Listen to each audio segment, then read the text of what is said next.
एक बार एक भिखारी अपने जीवन से परेशान हो चुका था, क्योंकि उसे अपने जीवन को चलाने के लिए भीख मांगना पड़ता था। उसे हर एक चीज के लिए भीख मांगना पड़ता था। इसी बात को लेकर वह दुखी रहता और दिन भर यही सोचता कि उसके जीवन में बदलाव कैसे आएगा। यह सोचकर वह निराश हो जाता। वह हर दिन देखता कि बहुत सारे निराश लोग, आंखों में आंसू लिए लोग और विभिन्न चिंताओं से परेशान लोग गौतम बुद्ध की तरफ जाते और वापस लौटते समय वे लोग बहुत ही खुश होते थे। वह भिखारी यह नहीं समझ पा रहा था कि गौतम बुद्ध उनके साथ ऐसा क्या करते थे कि वे बेहद खुश हो जाते थे। वापस लौटते हुए लोगों के हाथों में ना तो ढेर सारे पैसे होते थे और ना ही सोने चांदी। तो फिर ऐसा क्या होता था कि लोग बुद्ध के पास से लौटते वक्त इतना खुश हो जाते थे। यह सब सोचकर वह भिखारी भी निर्णय लेता है कि वह भी महात्मा बुद्ध के पास जाएगा और देखेगा कि वहां ऐसा क्या हो रहा है कि दुखी लोग उनके पास जाकर इतने खुश हो जाते हैं। वह बुद्ध से मिलने के लिए उनके पास चल पड़ा। जहां बुद्ध मौजूद थे वहां बहुत लंबी लाइन लगी हुई थी। वह भिखारी भी लाइन में लग गया और लाइन में लगकर अपनी बारी का इंतजार करने लगा। देखते ही देखते उसकी बारी आई और उसने बुद्ध से कहा, बुद्ध, मैं बहुत ही गरीब हूं, मेरे पास कुछ भी नहीं है। मुझे अपना जीवन जीने के लिए भी दूसरों से भीख मांगनी पड़ती है। अब आप ही बताइए कि मैं अपने जीवन को कैसे बेहतर कर सकता हूं। यह सब सुनकर बुद्ध ने कहा, तुम गरीब नहीं हो, तुम्हें ऐसा लगता है क्योंकि आज तक कभी तुमने किसी के लिए कुछ भी नहीं किया। ना ही तुमने कभी किसी को दान दिया, ना ही तुमने दूसरों के लिए कुछ किया। यह सब सुनकर भिखारी के मन में एक आशंका जाग उठी।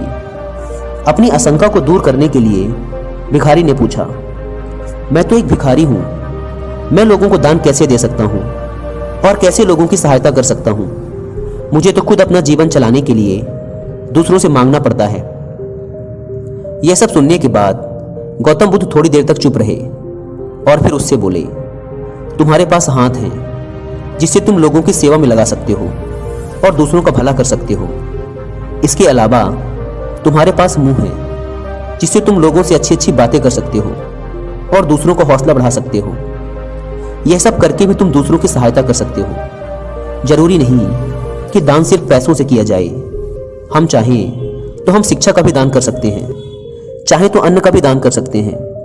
ऊपर वाले ने अगर किसी को पूर्णतः अच्छा शरीर भी दिया है तो वह गरीब नहीं है, बस उसका दिमाग गरीब है। उसे इस विचार से हटकर दूसरों की सेवा में लगना चाहिए। बुद्ध की यह बातें सुनने के बाद वह भिखारी बहुत ही ज्यादा खुश हो गया और अब उसका मन संतुष्ट था।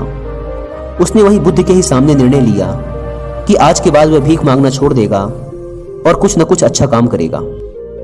दोस्तों, हम सब इस बात की चिंता में समय बर्बाद करते हैं कि हम गरीब हैं, लेकिन यह सत्य नहीं है। सत्य तो यह है कि जब तक हमारा शरीर पूरी तरह से बेहतर है तो हम उसका उपयोग करके आगे बढ़ सकते हैं और खुद के जीवन को बेहतर बना सकते हैं। अगर कोई व्यक्ति सिर्फ अपनी गरीबी पर ध्यान दे और उसे बदलने की कोशिश ना करे तो वह मूर्ख है।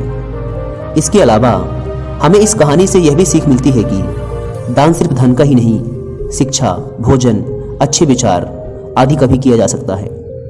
अगर आपके पास धन नहीं है तो आप शिक्षा का दान कर सकते हैं या फिर आप दूसरों के लिए अच्छे विचारों का भी दान कर सकते हैं और इन दानों से अंततः हमारे समाज की भलाई ही होती है और हमारा समाज ऊपर ही उठता है।